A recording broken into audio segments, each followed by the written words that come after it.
des extraits de livres, par exemple celui-là, Touvenaille, l'enfant du Sud, d'une auteure qui s'appelle Michel Rakotosson, qui vit à Madagascar. Et puis on va vous lire aussi des contes, et puis on va chanter. Voilà, on va chanter, donc vous allez découvrir tout ça. Et voilà, est-ce que vous aimez chanter? Moi j'aime. Oui. Ça, je ne pense pas que vous connaissiez cette chanson, encore que. C'est une chanson qui nous vient de très loin, qui nous vient d'Afrique, qui nous vient plus précisément du Congo, et c'est en langue kikongo. Je ne suis pas congolaise, hein. Voilà, alors, vous allez apprendre à chanter, puisque à chanter cette chanson, c'est une berceuse que les mamans ont écrite pour... c'est pour inciter, quand les enfants sont orphelins, à ce que quelqu'un vienne s'en occuper, les recueillir et vienne agrandir leur propre famille. Et donc il y a des bis, et voilà. Alors, vous allez répéter après moi, s'il vous plaît. Wa, wa, wa, wa. Alors déjà ça. Wa, wa, wa, wa. Eh, wanandile. Wa, wa, wa, wa. Eh, wanandile. Yambula bidilu biyakuma mamanda. Biyo biyana bubelu. Yambula bidilu biyakuma mamanda. Biyo biyana bubelu. Wa wa wa wa. Eh wanandile. Wa wa wa wa. Eh wanandile. Wa wa wa wa. Eh dile mama. Yambula bidilu biyakuta tanda. Bibio biana bubelu. Yambula bidilu biyakuta tanda. Bibio biana buya e. Ba wa wa wa. E wanandile. Wa wa wa wa. E wanandile. Wa wa wa wa. E wanandile mama. Bawana ulembolo natata. Tala l'ensemble walele. Bawana ulembolo natata. Tala l'ensemble walele. Wa wa wa wa. E wanandile.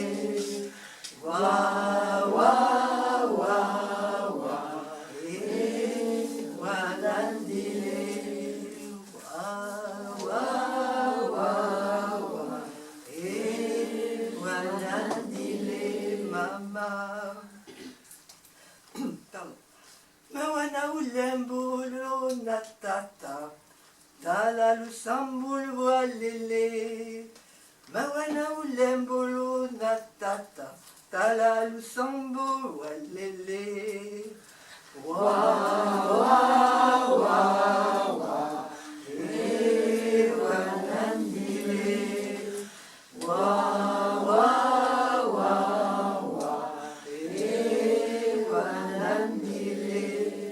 Wa wa wa wa. E wanandile mama. Mawana wakondo tata mamanda. Tala basungi yotobo. Mawana wakondo tata mamanda. Tala basungi yotobo. Wa wa wa wa. E wanandile. Wa wa wa wa. E wanandile. Wa wa wa wa. E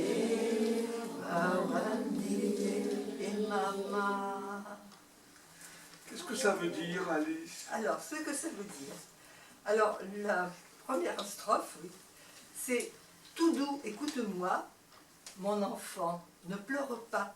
Ne pleure pas, mon enfant, maman est là. » Et par la suite, le premier couplet dit « Ne pleure pas ta mère, tu vas avoir de la fièvre. » L'autre couplet dit « Ne pleure pas ton père, tu vas avoir de la température. » Le troisième, l'enfant attaché à son père, voilà quelle est sa prière.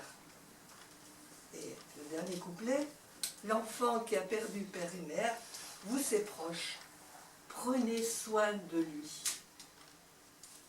Voilà.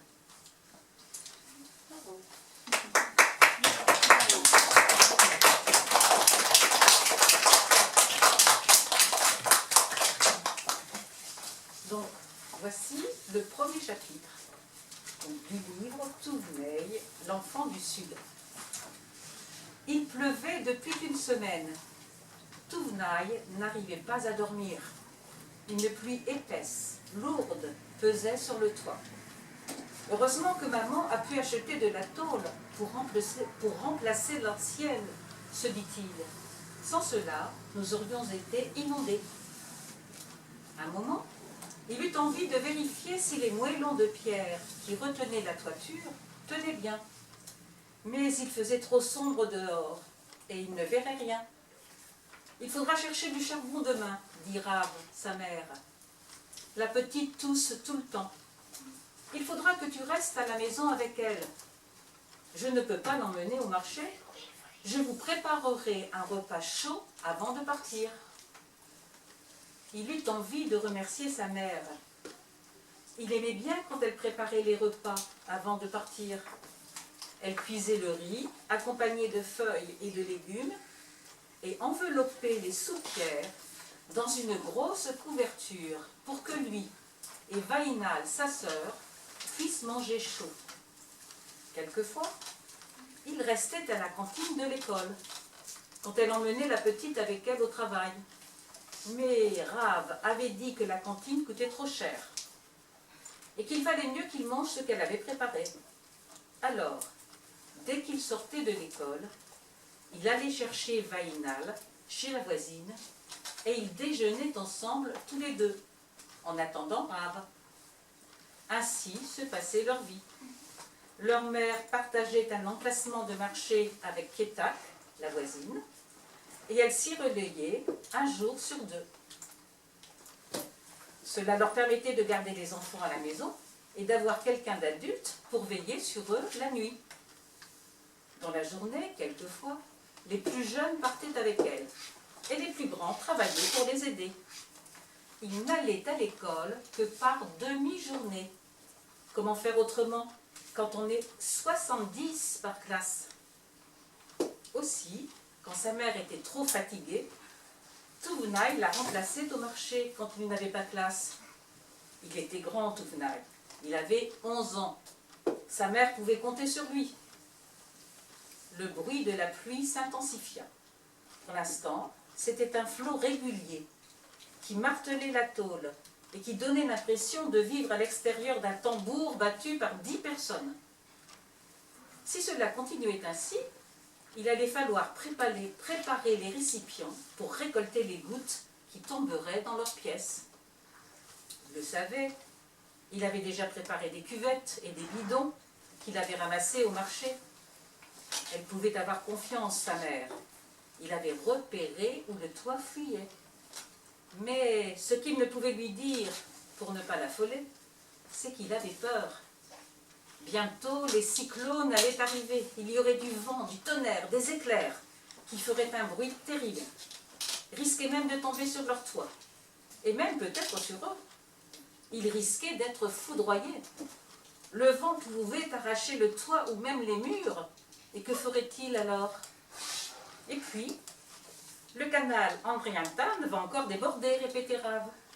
Il faut préparer les sacs, les sacoches, les soubiques. Elle avait la voix qui changeait, sa maman, quand elle était inquiète. Il connaissait trop cette voix-là, une voix qui tremblait un peu, comme une voix de vieille femme. et elle se tordait les mains en faisant semblant de rester calme. Et il savait alors qu'elle allait rester silencieuse pendant longtemps. Et lui ne pourrait lui parler de ses peurs. Peur des gros nuages qui couvraient le ciel. Peur de la couleur presque noire que celui-ci revêtait en fin de journée. Peur de toute cette eau qui s'accumulait au-dessus de leur tête pour tomber sur eux comme des trombes ou des cataractes qui allaient emporter tout sur leur passage. Mais jamais il ne montrerait ses frayeurs à sa mère. Il voulait l'aider, sa maman. Il était grand maintenant. Elle ne se plaignait jamais. Mais Tounaï voyait les rides de son front se creuser profondément. À ces moments-là, elle se taisait. Pour elle, il n'avait que 11 ans, et elle ne savait pas qu'il était grand. Et quand vous serez un petit peu plus grand, vous pourrez lire le livre, tout seul, en entier.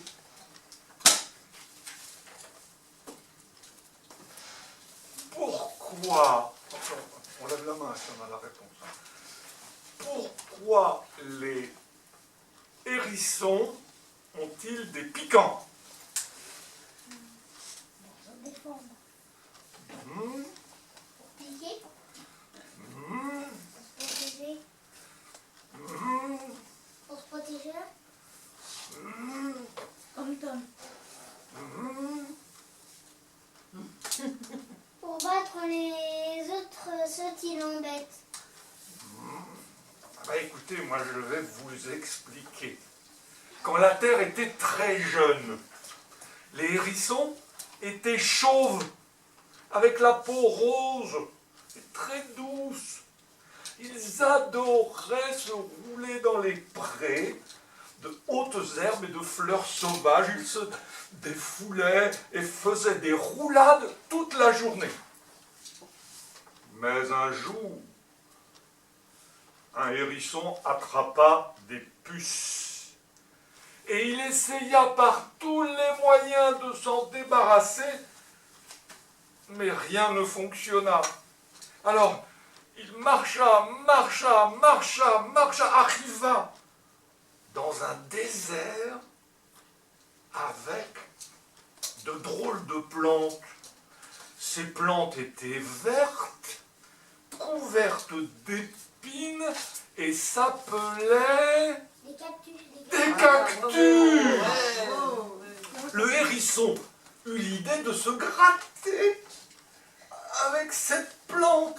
Cela lui fit beaucoup de bien. Alors, il continua à se frotter le dos encore. Quand il s'arrêta, il s'aperçut que son dos était couvert d'épines. Depuis ce jour-là, tous les hérissons ont des piquants et les puces n'osent plus venir sur leur dos. Non, alors, hein. Alors c'est bon, hein, en fait, ils sont partis. Voilà. Oui. Question. Qu'est-ce que tu veux dire, garçon? Un jour, en fait, ma maman a vu un hérisson Ah oui? C'était le jour ou c'était le soir? le soir. Le soir. On est toujours chez moi. C'est bien. C'est bon, moi, le matin, j'ai vu un terrier d'hérisson avec un bébé et une maman hérisson. Ah ouais. Très joli. Moi, j'avais vu un hérisson et quelqu'un l'a pris pour me caresser. Comme ça, quand les proies, ils veulent pas l'attraper vu que ça pique. Ah oui. Et puis vu qu'il y avait plein de puces. Il y a Jonas qui... Mais non, Alors moi, maintenant, ah, et alors, Jonas. vas-y. Moi, on a trouvé un hérisson dans le jour et il y en avait un petit, donc on l'a guéri. Super. Mais moi, en fait, quand j'ai caressé, j'ai fait tout doux et j'ai fait attention. Alors maintenant, on va vous raconter Une un histoire. conte. Un conte malgache. Comment il s'appelle, Nuguet? Les 7 frères. Il y avait dans un village malgache une jeune fille qui était très belle, très riche et très douce. et qui n'était pas encore mariée. Son passe-temps favori allait se promener dans la campagne pour écouter le chant des oiseaux. Elle restait de longs moments assise, immobile, et écoutait. Tous les animaux s'étaient familiarisés avec sa présence et curieux s'approchaient d'elle jusqu'à être tout près. Elle souriait heureuse et leur parlait doucement et leur confiait ses rêves. Elle aurait bien aimé un compagnon qui aimait partager ces doux moments avec elle et les animaux. Cette jeune fille ressemblait si bien à sa mère qu'on l'appelait Ramitov Amandrenine, ce qui signifie dans la langue malgache pareil à sa mère. Il y avait aussi dans un village voisin 7 frères qui auraient bien voulu se marier avec elle et qui partirent les uns après les autres pour essayer de l'épouser. Or, écoutez ce qui leur arriva. Un beau jour, le premier des 7 frères se mit en route pour le village de Ramitou à Mandréline. En sortant de sa case, il rencontra une mouche qui lui demanda « Bzz, bzz, bzz, bzz, où vas-tu, l'aîné ?»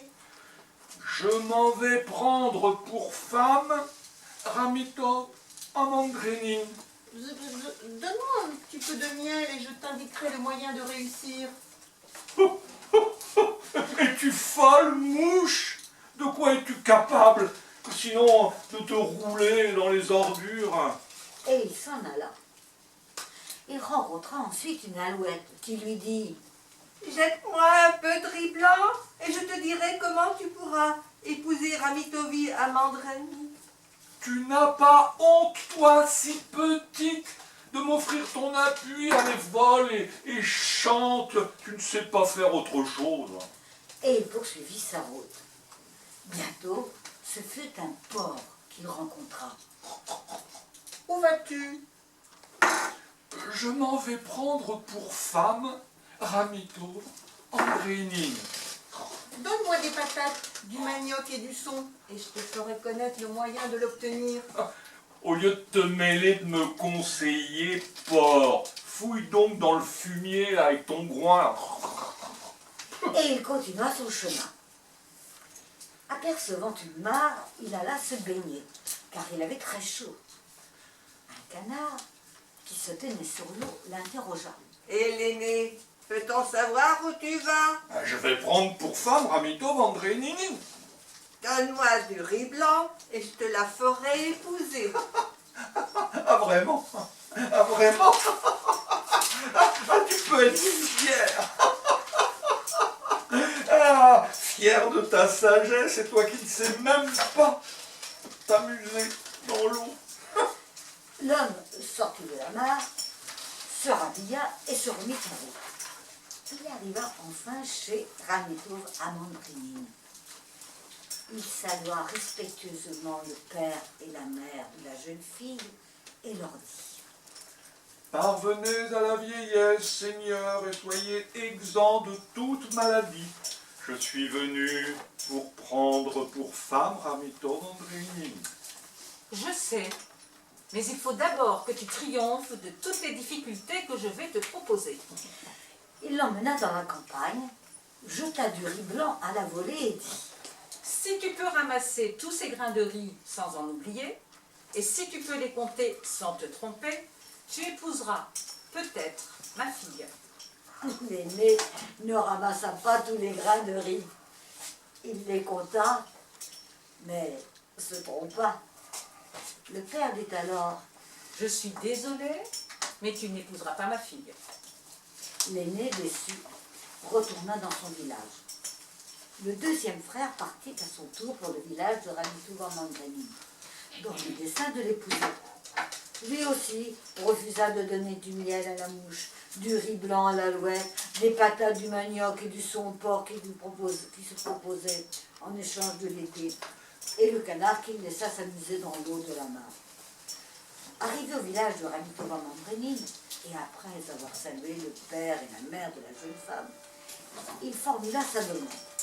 Je sais, Mais il faut d'abord que tu triomphes de toutes les difficultés que je vais te proposer.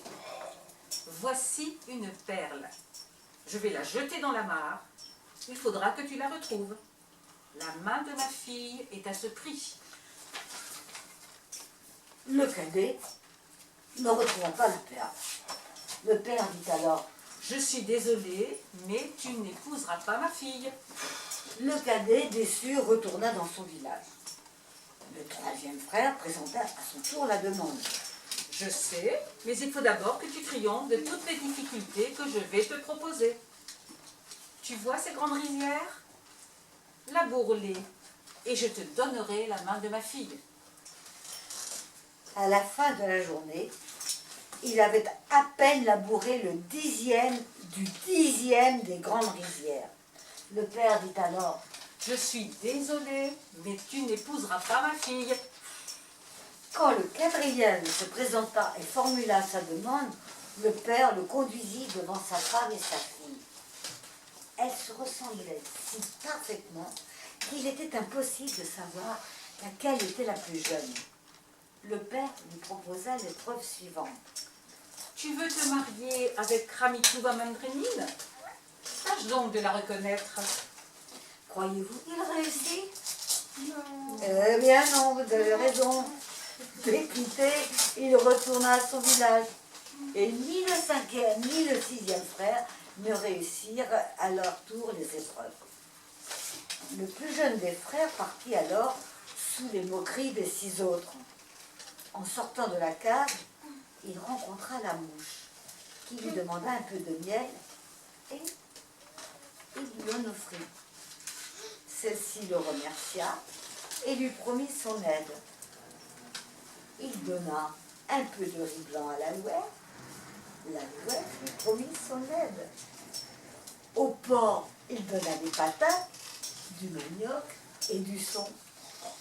Celui-ci lui dit « Ah tiens, tu es drôlement gentil. Et lorsque le père de Ramito à Mandrénine te demandera de préparer les rizières, appelle-moi et je ferai le travail. » Bien, bien. Et il s'éloigna. Passant au bord d'un étang, il vit un canard qui lui dit « Tu parais bien pressé, Faralaï. Où t'en vas-tu comme ça? Je vais prendre pour femme Ramito Andréinini. Donne-moi du riz blanc et je t'indiquerai le moyen de réussir. » Faralaï donna le riz très volontiers. Et le canard ajouta « Lorsque le père de celle que tu veux épouser te demandera d'aller chercher une perle au fond de l'étang, appelle-moi, je la chercherai pour toi. » Bien. et il se remit en route. Arrivé chez le père de Ramito Mandrénine, il lui dit Maître, je te salue, je suis venu pour épouser. Je sais, mais il faut d'abord que tu triomphes de toutes les difficultés que je vais te proposer. Il l'emmena dans la campagne, jeta du riz blanc à la volée et dit Si tu peux ramasser tous ces grains, sans en oublier, et si tu peux les compter sans te tromper, tu épouseras peut-être ma fille. Faralaï la l'alouette. Celle-ci arriva aussitôt. Elle ramassa les grains de riz, les compta, les apporta à Faralaï, qui les remit au père de la jeune fille. Le père, très étonné, dit Peut-être deviendras-tu mon gendre, mais tu n'es pas au bout de tes épreuves. Voici une perle. Je vais la jeter dans la mare. Il faudra que tu la retrouves. La main de ma fille est à ce prix. Faralaï appela le canard. Il se présenta immédiatement, plongea dans l'eau, trouva la perle et la remit à Faralaï, qui la porta au père de la jeune fille. Je crois de plus en plus que tu épouseras Ramitouva Mandrénine. Mais ce n'est pas tout. Tu vois ces grandes rizières? Laboure-les et je te donnerai la main de ma fille. Faralaï alla dans la campagne et appela le porc. Celui-ci accourut et travailla tant et tant du groin qu'avant la tombée de la nuit, la rizière était labourée. Quand le père de Ramito Mandrénine vit ainsi la rizière remise en état, Il fut stupéfait et dit à Farolaï: Tu épouseras sûrement ma fille. Beaucoup se sont présentés pour se marier avec elle, mais aucun n'a réussi comme toi à accomplir ce que je lui demandais. Pourtant, il te reste une dernière épreuve à affronter. Il le conduisit devant sa femme et sa fille. Et elles se ressemblaient si parfaitement qu'il était impossible de savoir laquelle était la plus jeune. Hé, Faralaï, tu veux te marier avec Ramitou Vamandrenin? Tâche donc de la reconnaître. Farolaï appela doucement la mouche. Celle-ci arriva et se posa sur la joue de la jeune fille. Farolaï se mit à genoux devant Ramitou Vamandrenin et lui dit: Oh, ma chère femme, mon cœur ne pouvait me tromper. Partons ensemble, ma maison sera la tienne. Et c'est ainsi que Farolaï épousa la belle Ramitou Vamandrenin.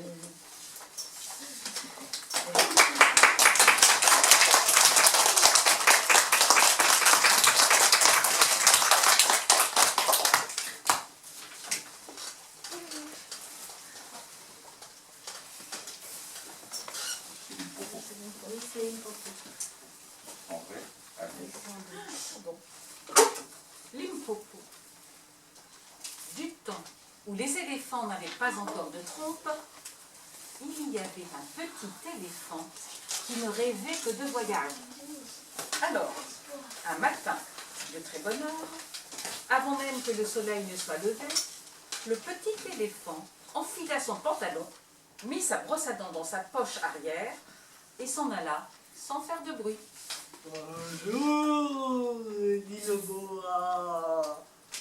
Où vas-tu comme ça? Je vais à l'aventure.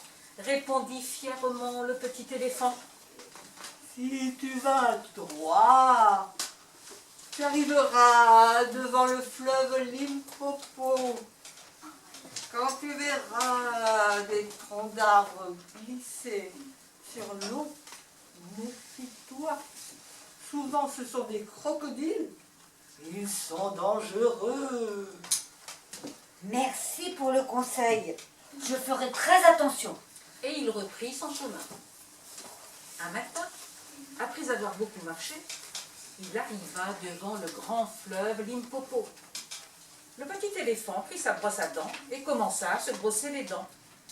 Un tronc d'arbre glissait doucement vers lui. Soudain, un crocodile ouvrit ses mâchoires, l'attrapa par le nez et se mit à le tirer.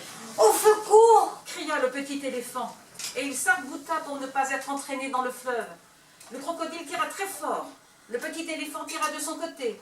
Il criait Au secours! Au secours! de l'eau jusqu'à mi-pattes. Le boa entendit crier de très loin. Tiens, ce doit être le petit éléphant qui est en danger. Il se hâta pour lui porter secours. Quand il arriva, le petit éléphant était dans l'eau jusqu'au ventre. Alors, le boa enroula sa queue autour des pattes arrière de l'éléphant et sa tête autour d'un arbre, et tous deux se mirent à tirer. Le crocodile tirait de son côté. Mais le boa était très fort, et le crocodile dut lâcher prise. Tout à coup, le boa, regardant le petit éléphant épuisé, lui dit: Sais-tu, mon garçon, que tu n'as plus de nez à force de tirer dessus? Le crocodile t'a fait une trompe. Et depuis ce jour-là, tous les éléphants ont une trompe. Ah, les crococos, Les crococos, les crocodiles, sur les bords du Nil, ils sont partis, n'en parlons plus. Ah, les crococos, les crococos, les crocodiles, sur les bords du Nil, ils sont partis, n'en parlons plus. Une femme allait pêcher pendant la période sèche. Elle cachait les têtes de poissons dans une grande calebasse.